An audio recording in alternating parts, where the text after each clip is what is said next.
Hello, friends. It's Paul with B&B Theaters. Hope wherever you are watching this that you're safe and comfortable and healthy.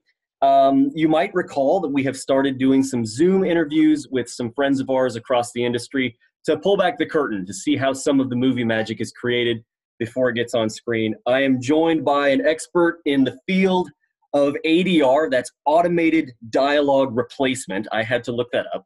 I'm joined by Miss Terri Douglas, who has absolutely had her hands on some projects that have shaped the landscape of cinema. Terri, how are you?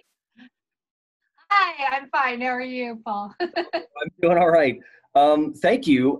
I'm so excited to talk to you because this is something that so clearly touches everything that we watch on the big screen or on TV or on video games, but something I know almost nothing about. So you yourself have done acting, you've done voice work, you have done ADR casting. What is that? And how dramatically does it affect the kind of things that we watch on the big screen? Right. Okay. So I have a loop group. So looping is when you have, let's say, a scene at a restaurant in a feature, and the two principal actors are talking together at one table, and everybody else are the extras in the movie, right? And they need to have voices. So sometimes we don't record the production, and if that's the case, then I need to bring in actors onto the stage to recreate the voices for the talent that are sitting at the table, so we can have the restaurant scene come back alive and look like and sound like you're really at the restaurant. So I bring in groups of actors to recreate the sound that you see in the film in the background, to put the vocal sound in, so it makes it more real and to come alive again. And if you're at like the airport, you might hear us with our airport PAs, paging flights coming in and out. You might hear us on the radio for the police or FBI. You'll hear us running around. Anybody that's in the background, we do. We also do all the special creature voices and characters. We sometimes revoice and voice match principals that we need dialogue for if they're missing. And so we do a bit of everything, but mainly all the vocal sound. Okay. Wow. I mean, I have questions. So if you're creating sort of the ambient sound, say at the restaurant scene, what is the artistry involved in doing that so that it sounds authentic but not distracting? I mean, I don't even, how do you even begin to do that? Is it just practice and rehearsal? Yeah, you have great actors with you, great voiceover actors who have the skill of sounding like real people, instead of talking like they're very stilted in a scene, but they need to sound like real people. So wherever we are. So if we're launching a rocket into space and I need NASA guys sitting at the terminal, talking techie, they need to do the research. The actor does the research to come up with the information that they're going to be saying, all their lines, nothing scripted. So it's all improv. And then we record that on the stage and the editors cut it into the film.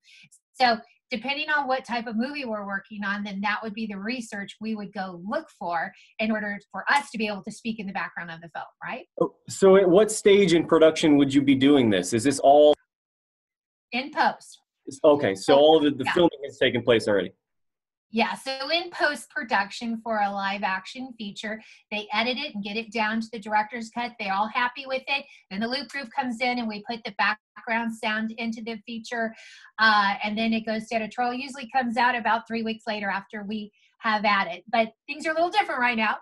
But yeah, so we do it close to the end of the film. Sometimes in animation, we're lucky to come in while they're still drawing and they're still animated, and we will loop a lot of scenes for their first half of their feature that they have drawn. And sometimes we're even looping to pencil drawings, which is a lot of fun.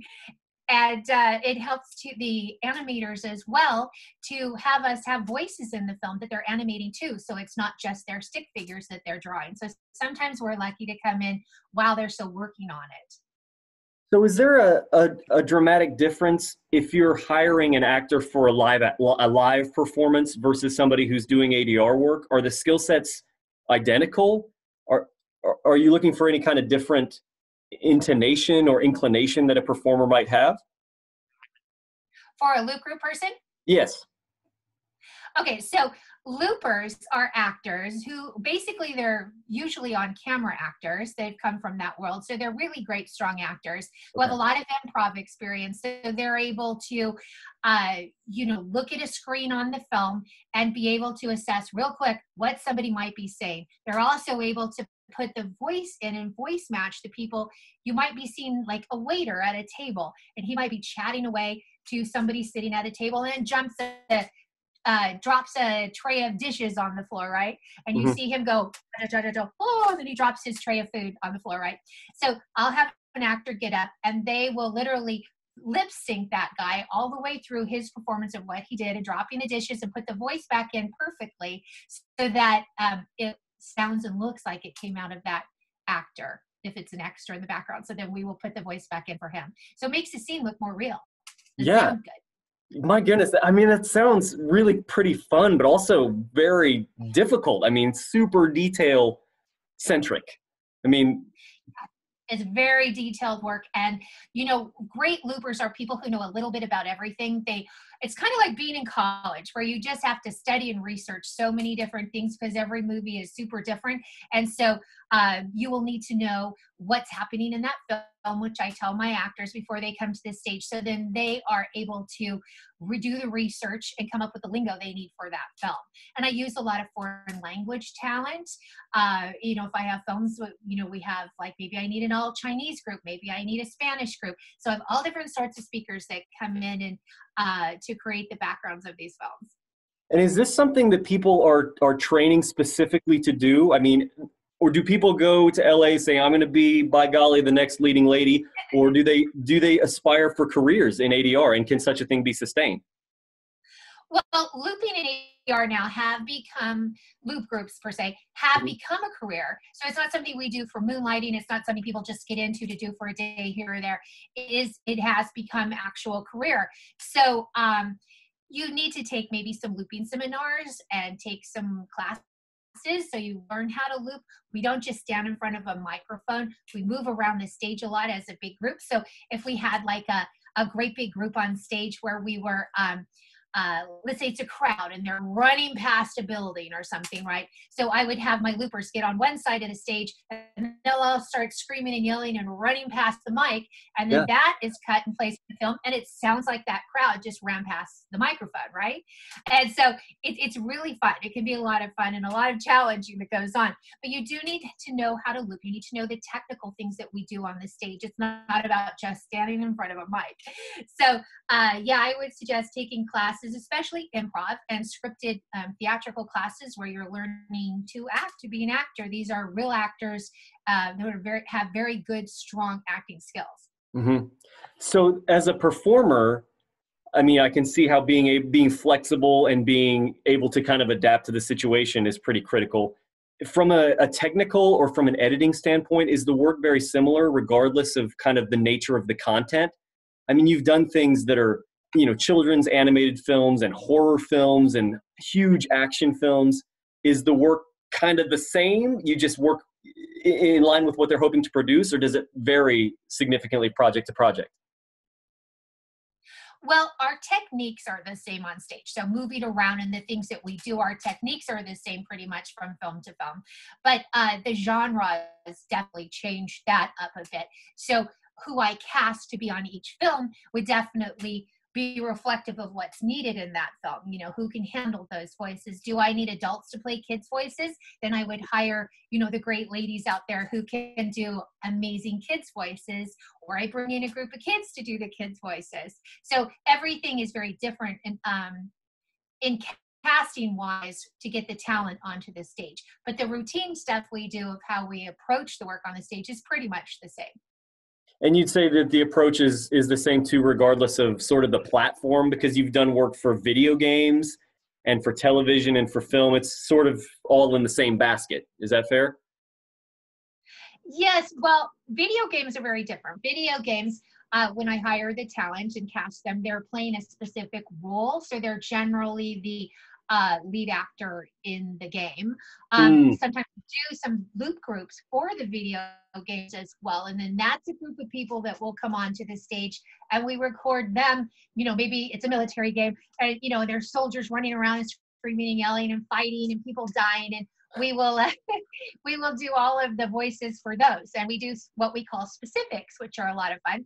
So you might have a guy that's jumping off a building and crashing into the ground, so we need an actor to get up there and go, ah, you know, and hit the ground, right, and die.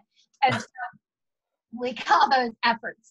And so we will record all of those individual cues to put in, so it will sound like, you know, the guy who's really jumping off the building. So it takes a looper has a lot of guts to stand up on a stage and to do all of those crazy voices and screaming and all those performances that we do and cover all the things that we cover. It takes a talent who has, you know, a lot of confidence to be able to stand up there and do that, as well as their skill as an actor.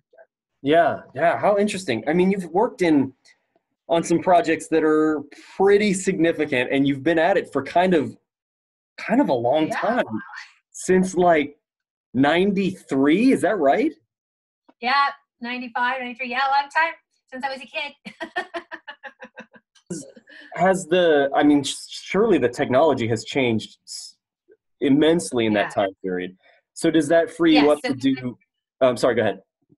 Oh, I was going to say, when we first started, we had reels. So we used to loop to big reels of film.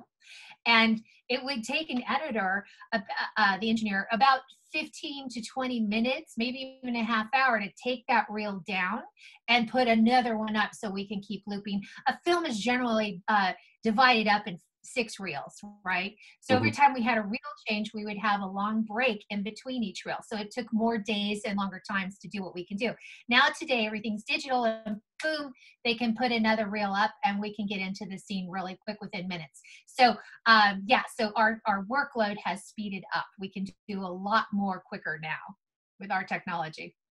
Well, and just to name, I mean, it's impractical, I think, to hit on your highlights. There are a lot of them. You've worked on projects like Rise of Skywalker, the Frozen films, Toy Story 4, Ralph Breaks the Internet, The Incredibles 2, Coco, Moana, Doctor Strange. The list goes on and on and on and on and on and on and on.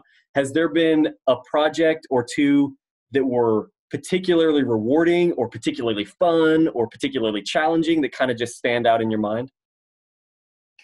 I think they're all really fun because I feel really blessed to have this career and to do what I do. I love working with the loopers. I love working with the editors and the directors and the whole production crew. So I feel really blessed and that I have this career and what I do. And I love working with everyone.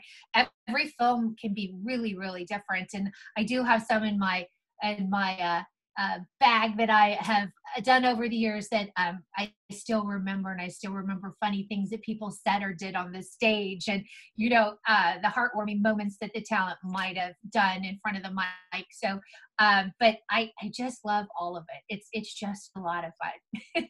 Yeah, it seems that way, and it's cool too that there's sort of this community of people who are all committed to bringing this to life. And one of the things that I think we as moviegoers tend to take for granted, that there's just all these people behind the scenes making these kinds of things possible. Yes, and people who loop are really fun people. They're very generous and outgoing. They're a lot of fun. We're always hugging each other. It's a tight-knit group of people. We have a lot that we have to do on the stage. A lot of, screaming and yelling could be going on. We could be fighting with each other. There's all sorts of things that happen during the day. So we become kind of a tight-knit group of friends as well outside of the looping stage. Yeah. Well, I know you're a busy lady. I don't want to keep you here too long. I'm curious, though. I don't know how your specific role has been affected by all of the nonsense happening in the world. Ours has been impacted. Do you have projects, irons in the fire right now that you're working on that you can talk about, or anything you can kind of tell us that you've got cooking? I do have quite a bit going on, and we are waiting to get back on stage to do a lot of it, but we've been doing a lot of recording virtually with our talent. So recording home and working with different programs so we can record talent at home and then send it to the editors and have it edited in. And I know all of us, including a lot of filmmakers, are so excited for the theaters to open again. Yes, I know. we're sad we can't go to the movies. So, and I know they really want to get their projects out to the big screen again too. So it's so wonderful that when we finally do open up, that I'll probably go to the movies that weekend. You and me both. But yeah, we got to get back out there. So there's really nothing like sitting in the theater and eating popcorn and watching, a movie on the big screen. And all the editors, directors, loopers, producers, everybody put so much time and heart into making these movies to get them out. They've been their life works. A lot of times when I come onto a feature, people have been on it for years, especially if it's animation. They might have been working on it for 3 years by the time I show up to bring the loop group in and do revoicing and all the background sounds that we do. So, it's very exciting when we finally get them back up on the big screen as well. But we definitely have had some challenges with recording, but going virtual has been a lot of fun and a new experience for all of us. Yeah, that's a good way to look at it. This is new ground we're breaking together. Well, Terri, thank you so much for the time. This has been really great. And on a personal note, I mean, as I was scrolling through some of your credits here, you've worked on films that are meaningful to me. So thank you for the part that you've played in the creation of some of this great stuff. I certainly wish you continued success, and thank you again for giving us a few minutes today. Great. Well, thank you so much. And I wish everybody the best of luck out there. You bet. Thank you, Terri. Thanks.